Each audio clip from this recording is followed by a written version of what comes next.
Professor Jayashankar 13వ వర్ధంతి సందర్భంగా బషీర్బాగ్లో స్మారక కార్యక్రమం నిర్వహించారు. తెలంగాణ విద్యావంతుల వేదిక ప్రతినిధులు. మోదీ పాలన బహుజనులు, మైనారిటీలకు వ్యతిరేకంగా సాగిందన్నారు the Wire senior editor Arfa Khanum. Modi 10 ఏళ్లలో భయానకమైన పరిస్థితులను ఎదుర్కొన్నామని ఆరోపించారు వక్తలు. ఆలోచనను వేదిక ద్వారా ప్రజల్లోకి తీసుకెళ్లి ప్రజల భాగస్వామ్యంతో సబ్బండ వర్గాలను ఏకం చేసి తెలంగాణ రాష్ట్రాన్ని సాధించడంలో ప్రముఖ పాత్ర పోషించి తన స్ఫూర్తితోని మనందరినీ తన వెంట తీసుకుపోయినటువంటి ఘనశీలి ఆచార్య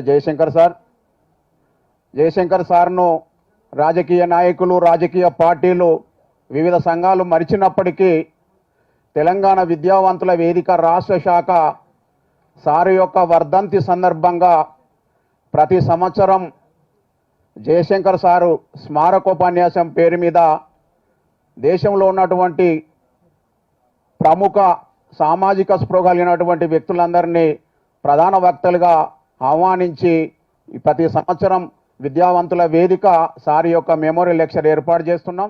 ఈ సాధికారత ఇవ్వరు, దాంట్లో మనము సఫలీకృతం కాలేమో. అందుకొరకే బేసిక్గా టెక్నాలజీని యూజ్ చేసి, సాంకేతిక పరిజ్ఞానాన్ని ఉపయోగించి, సాంకేతిక లెక్కలను ఉపయోగించి మనం కొట్లాడాలి తప్ప వేగంగా మాట్లాడితే కుదరదు అని చెప్పేవాడు. అయితే దీనికి ముందుగా